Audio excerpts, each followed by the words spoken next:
Sup, y'all? Welcome to another CrossForge Gaming Talking Head. My name's Patrick Ryan, and let's go ahead and... Nope, that was Philip DeFranco. Stop it, Patty. You're not stealing other people's stuff.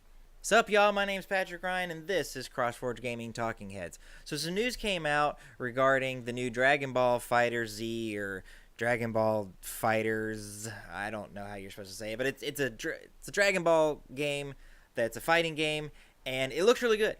I'm not going to lie, it looks really good. I'm not a huge Dragon Ball Z fan. I'm also not a huge fighting game fan. I like Soul Calibur. I like Super Smash Brothers. I like Tekken for what it is, but a lot of fighting games I'm just not super into. It's just not my thing. But the new Dragon Ball fighting game, it looks really, really good. But there's some news about it.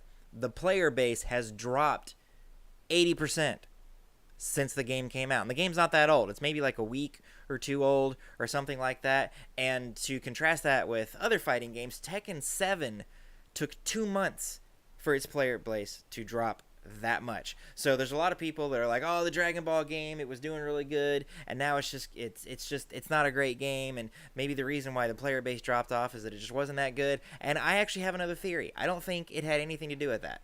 Dragon Ball Z has a lot of fans, and anytime like licensed content comes out for it, video gaming wise, a lot of times that licensed content probably not very good. I did hear that there was an RPG that came out a few years ago. I think it was for 3DS or something, and people really enjoyed that. But there's a lot of Dragon Ball Fighter games out there, and they're not all that fantastic. I remember playing one way back on like the Dreamcast or something, and it was okay for what it was. It was certainly different, and I enjoyed it for that, but it just wasn't a very good game.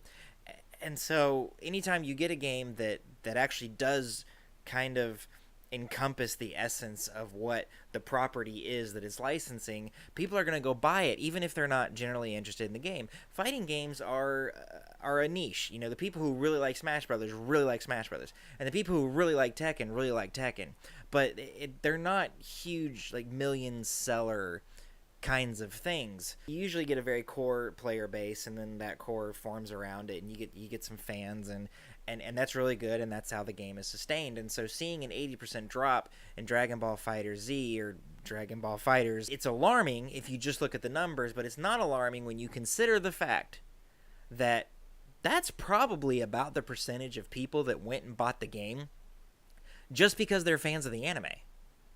They're not super huge fighting fans. They were like, I'm going to go buy this game to support it, or maybe I'm going to buy this game because I want to see the super moves, and then after I see the super moves and I've seen just about everything that there is that I can see, you know, maybe if I'm good at it, I'll keep playing it. And that's another thing about fighting games. Fighting games, usually a community develops around them, and you'll get like a couple hundred people that just get really, really, really freaking good at it. And then people like me who are just playing it casually, they hop online and they just get their rear ends handed to them. It's not fun anymore. And so you stop playing.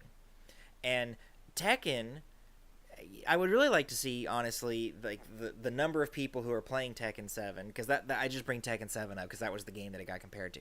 The number of people that are still playing Tekken 7, and the actual number of people that are playing Dragon Ball. Because, you know, if Tekken dropped 80% of its player base over 2 months, I mean, yeah, that's a much longer period of time, but it was also probably a significantly smaller number of people to lose. I'm just gonna go out on a limb and say that the Dragon Ball game initially probably sold significantly better than Tekken 7 did. You gotta also remember, a lot of the people who played the Dragon Ball fighting game, you know, like I said, they're probably not fighting game fans, and they also have interest in other things. So when Monster Hunter World came out, a lot of those people probably abandoned Dragon Ball and went over to Monster Hunter. Or maybe they had paused a game for a little bit so that they could start playing the Dragon Ball game, and then they saw everything they wanted to see, and they moved on to something else. And I don't think that it's all doom and gloom. I think that the sales numbers for Dragon Ball being really high was like artificially inflated by, once again,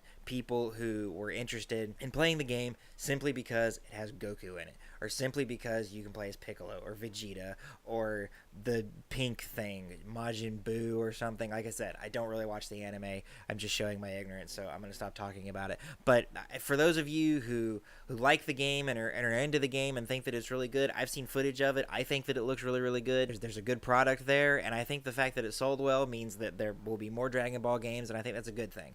Like I said, I'm not really into Dragon Ball, but I like to see that the people who are into it have a product that they can enjoy, and I wouldn't take this 80% drop so seriously.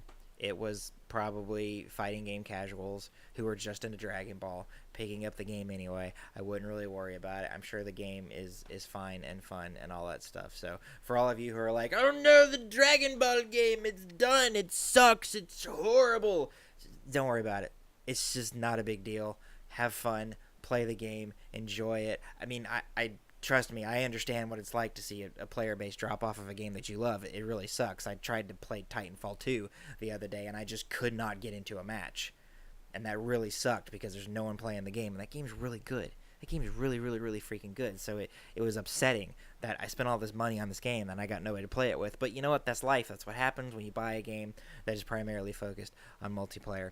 Anyway, that's going to do it for me on this episode of Crossword Gaming Talking Heads. If you liked what you saw, give it a thumbs up. If you didn't like what you saw, give it a thumbs down. Hit that subscribe button. Don't forget to click the bell icon so that every time we upload a new video, you can see it.